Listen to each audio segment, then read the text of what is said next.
Hello students, इस video में हम बात करने वाले हैं कॉजेज़ ऑफ लो प्रोडक्टिविटी और बैकवर्डनेस ऑफ एग्रीकल्चर। जब इंडिया की बात करते हैं तो इंडिया में एग्रीकल्चरल जो सेक्टर है वो बहुत ही डोमिनेंट है, क्योंकि एक लार्ज एम्प्लॉयमेंट प्रोवाइडिंग सेक्टर है।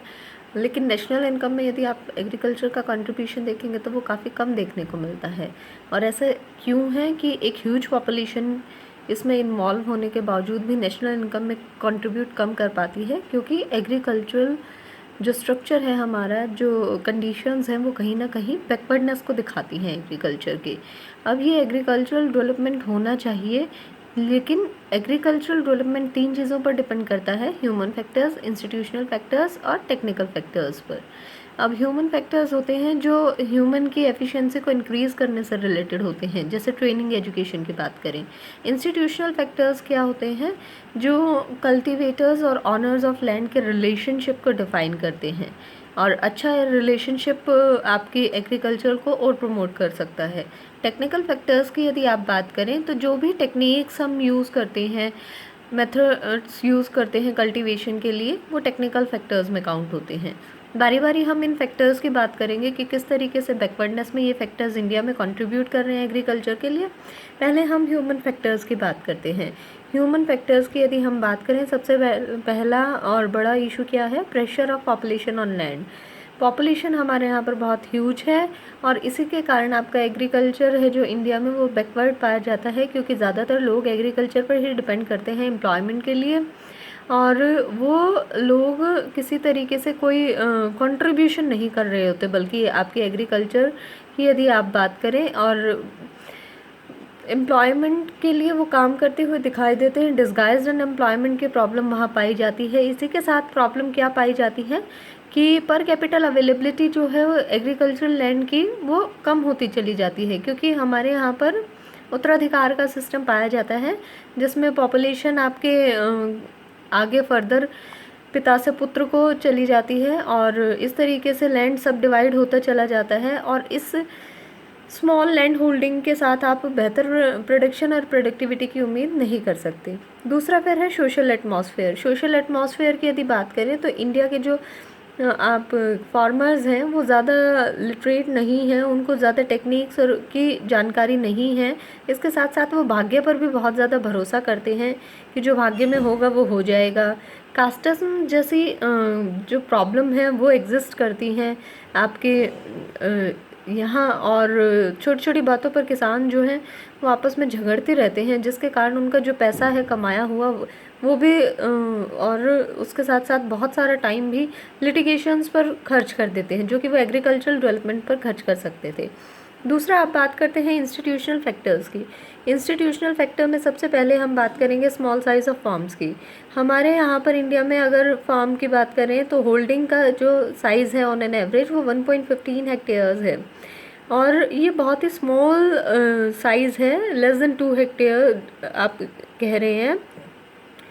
तो ऐसे स्मॉल साइज़ पर साइंटिफिक कल्टीवेशन करना बहुत ही मुश्किल हो जाता है, क्योंकि इतने स्मॉल साइज़ पर जो भी आप इरिगेशन के लिए पैसा लगाएंगे, या फिर आप सीड्स या केटल के लिए पैसा लगाएंगे, जो मैकेनाइजेशन पर पैसा लगाएंगे, वो सारा पूरी तरह से आपका यूटिलाइज नहीं हो पाएगा, और आपको उतनी प्रोडक्टिविटी और प्रोडक्शन में इंक्रीज़ नहीं होगा।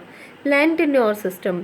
अब हमारे यहाँ पर लैंड टेन्योर सिस्टम की यदि बात करें तो ज़मींदारी सिस्टम पाया जाता था, जिस कारण आज भी एग्रीकल्चर में बैकवर्डनेस देखने को मिलती है। ज़मींदारी सिस्टम में जो टीलर्स थे उनको ज़्यादा प्रेशराइज़ किया जाता था, और वास्तव में वो लोग ऑनर नहीं होते थे सॉइल के, तो क्योंकि उनका एक्सप्लॉइटेशन भी ज़्यादा होता था, उनसे ज़्यादा रेंट वसूल करने की कोशिश की जाती थी। तो ऐसे में टेनेंट के पास कोई विल नहीं होती थी कि वो आपका जो एग्रीकल्चर है उसको प्रमोट करने के बारे में सोचे। साथ ही ज़मींदार भी इसमें कोई ज़्यादा सा इंटरेस्ट नहीं ले रहे थे।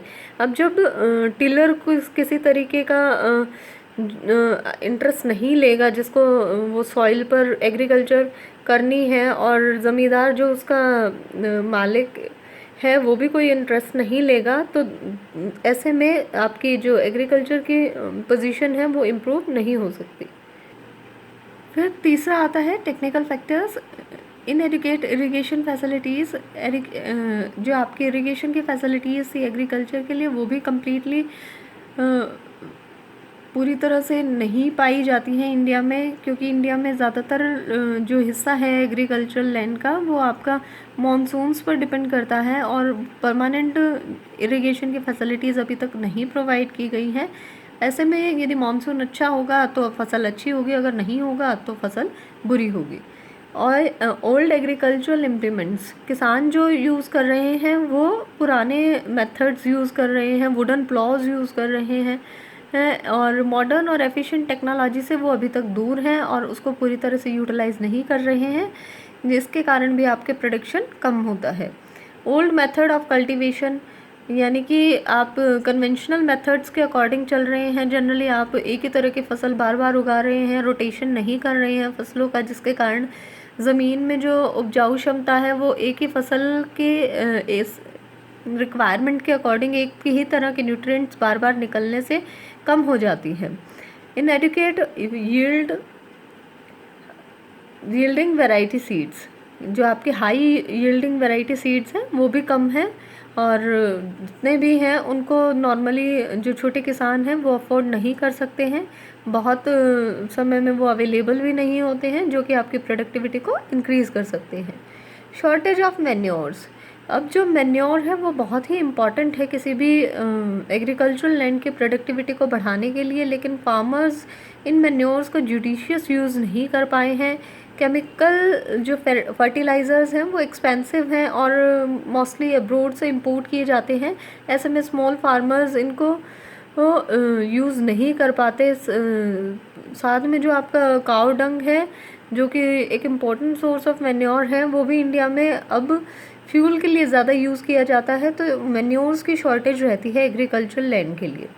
डिफेक्टिव मार्केटिंग, अब जो एग्रीकल्चर प्रोड्यूस है उसको आप मार्केट में बेचना चाहते हैं, लेकिन आपके यहाँ पर पुअर रोड फैसिलिटीज़ हैं, पुअर ट्रांसपोर्ट फैसिलिटीज़ हैं, ऐसे में किसान मजबूर हो जाते हैं कि वो अपने जो प्रोड्यूस है उसको लोकली कहीं बेच दें और साहूकार को दे दें, तो लेकिन वो वहाँ पर उनको उतने अच्छे प्राइसेस नहीं मिल पाते, क्योंकि वहाँ पर उनको बेचना मजबूरी हो जाती है, क्योंकि वेयर हाउस की फैसिलिटीज़ भी किसानों के पास नहीं है।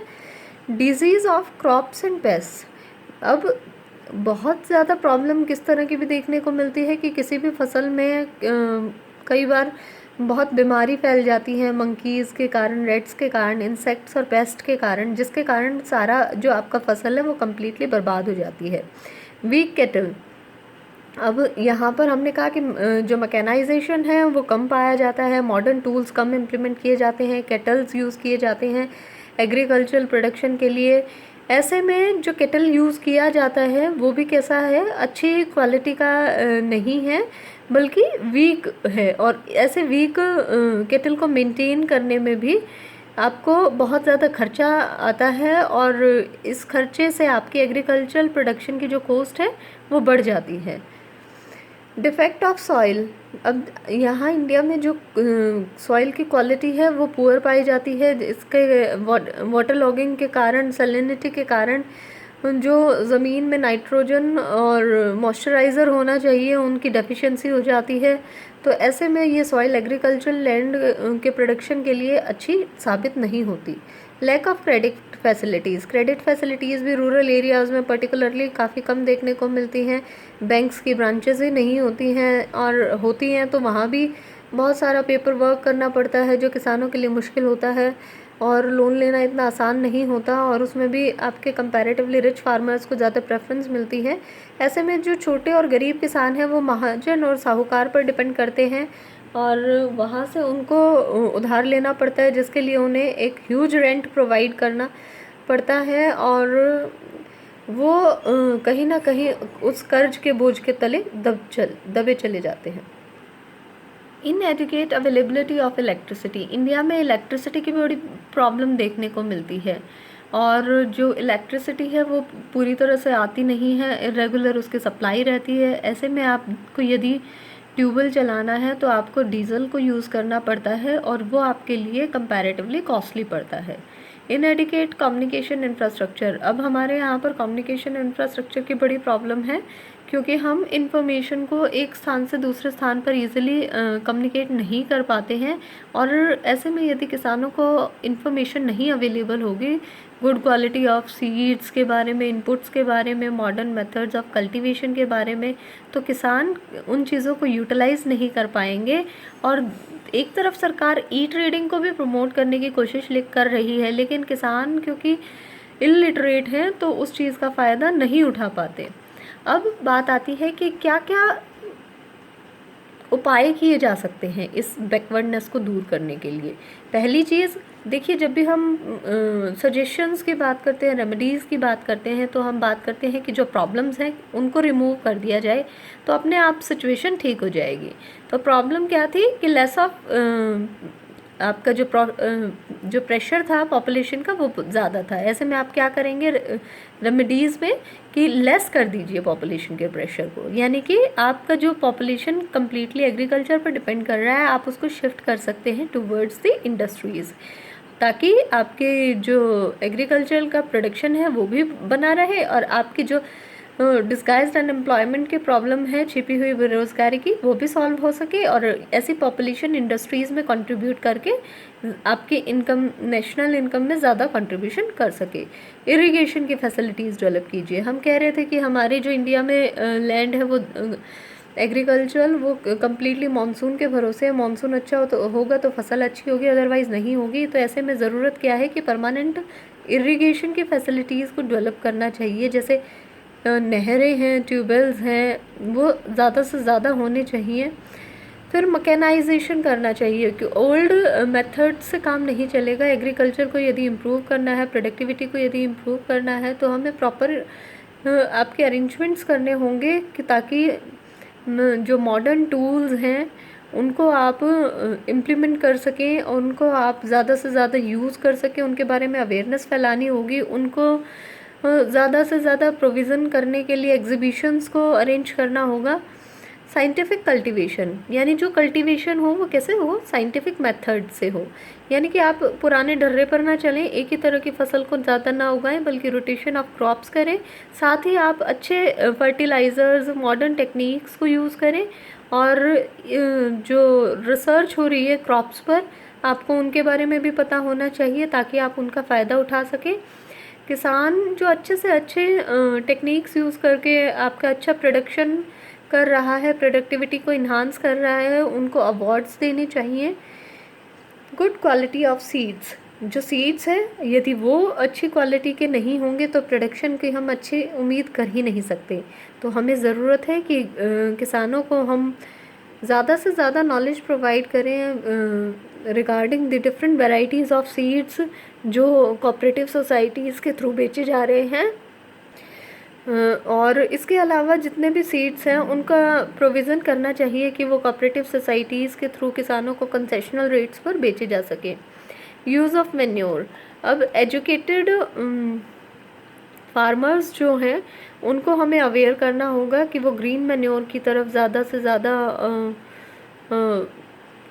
इम्प्लीमेंट करने की उसको कोशिश करें, ये ज़्यादा यूज़ करने की कोशिश करें। केमिकल मैन्योर्स को भी यूज़ किया जा सकता है हालांकि, लेकिन उनको सस्ते दामों पर किसानों को उपलब्ध कराने की ज़रूरत है। क्रेडिट फैसिलिटीज़, अब ज़रूरत है कि किसान महाजनों, साहूकारों पर डिपेंड ना करें क्रेडिट फैसिलिटीज़ के लिए, बल्कि रीज़नेबल रेट पर उनको जो डिफरेंट बैंक्स हैं उनसे आपके लोन अवेलेबल हो सके। लैंड रिफॉर्म्स भी गवर्नमेंट ने काफ़ी किए हैं जिन्होंने इम्पॉर्टेंट रोल प्ले किया है आपकी एग्रीकल्चरल प्रोडक्टिविटी को बढ़ाने के लिए। जैसे ज़मींदारी सिस्टम को हटाया गया है और जो फार्मर्स एक्चुअली कल्टीवेट करते थे उनको लैंड की ऑनरशिप प्रोवाइड करने की कोशिश की गई है। सीलिंग्स थी जो लैंड होल्डिंग्स पर, उनको इम्पोज किया गया है और साथ ही सॉइल इरोजन और वाटर लॉगिंग जैसे प्रॉब्लम्स को रिमूव करके जो सॉइल की प्रोडक्टिविटी है उसको भी इम्प्रूव करने की कोशिश की गई है। टेनेंसी रिफॉर्म्स किए गए हैं। लैंड रेंट जो था उसको फिक्स कर दिया गया है, बेगार को ख़त्म किया गया है, जहाँ पर आप बिना किसी रिन्यूमरेशन के लोगों से काम लेते थे। कल्टीवेटर्स को अब लैंड से नहीं हटाया जा सकता जब तक वो पर आपके रेंट दे सकते हैं। पहले क्या होता था कि जो आपका ज़मींदार होता था, जो मालिक होता था लैंड का, वो कल्टीवेटर्स को कभी भी हटा सकता था, लेकिन अब ऐसी कोशिश की गई है कि कल्टीवेटर्स को ना निकाला जाए जब तक कि वो रेंट पे कर रहा है। एग्रीकल्चरल मार्केटिंग को इम्प्रूव किया गया है। एग्रीकल्चरल मार्केटिंग में इम्प्रूवमेंट के लिए क्या कर सकते हैं कि आप रेगुलेटेड जो मार्केट्स हैं, कोऑपरेटिव मार्केटिंग सोसाइटी हैं, उनको ज़्यादा इस्टेब्लिश करें ताकि एक अप्रोप्रिएट प्राइस मिल सके किसान को उसके प्रोड्यूस के लिए। वेयर हाउसिंग फैसिलिटीज़ उन्हें ज़्यादा प्रोवाइड की जाए, मीन्स ऑफ ट्रांसपोर्ट को डेवलप किया जाए। मिक्स्ड फार्मिंग को बढ़ावा देने की सख्त ज़रूरत है, जिसमें केवल आप किसी एक क्रॉप पर डिपेंड ना करें बल्कि मिक्स क्रॉप को अपनाएं। क्रॉप के साथ साथ आप एनिमल हस्बेंड्री, वेजिटेबल्स और फ्रूट्स भी उगा सकते हैं। तो मिक्स्ड फार्मिंग से आपके यहाँ जो मुनाफा होगा वो कंपैरेटिवली ज़्यादा होगा। स्प्रेड ऑफ एजुकेशन की ज़रूरत है। जो इलिटरेट किसान हैं आपके, उन तक आपको बेसिक एजुकेशन प्रोवाइड करनी चाहिए ताकि उनका जो माइंड सेटअप है वो इम्प्रूव हो, वो ऑर्थोडॉक्स नेचर को अपने बदल सके और न्यू टेक्निक्स को अडॉप्ट करने के लिए तैयार हो। इसके लिए आप अडल्ट फार्मर्स के लिए नाइट क्लासेस भी अरेंज कर सकते हैं। इम्प्रूवमेंट करना चाहिए ब्रीड ऑफ लाइफ स्टॉक में। अब ब्रीड ऑफ लाइफ स्टॉक को इम्प्रूव करने के लिए आप क्या करेंगे, उनको अच्छा फोडर प्रोवाइड कर सकते हैं। उनके अंदर, केटल के अंदर जो भी डिजीज़ेज़ आती हैं उसको इमीडिएटली अटेंड करना चाहिए। ज़्यादा से ज़्यादा आपको वेटरनरी हॉस्पिटल्स प्रोवाइड करने चाहिए, डॉक्टर्स प्रोवाइड करने चाहिए। फिर रिडक्शन करना है किस चीज़ में, in risk of farmers. In risk of farmers को कैसे रिड्यूस कर सकते हैं आप?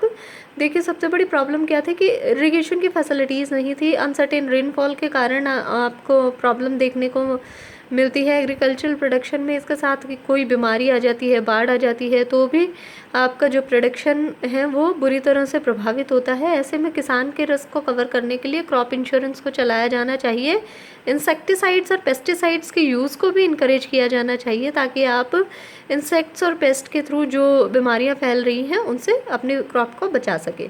स्मॉल फार्मर्स को हेल्प करनी चाहिए क्योंकि स्मॉल फार्मर्स अफोर्ड नहीं कर पाते हैं अच्छी टेक्निक्स को, अच्छे सीड्स को, फर्टिलाइज़र्स को, तो उनको कंसेशनल रेट्स पर ये जो चीज़ें हैं वो प्रोवाइड की जानी चाहिए।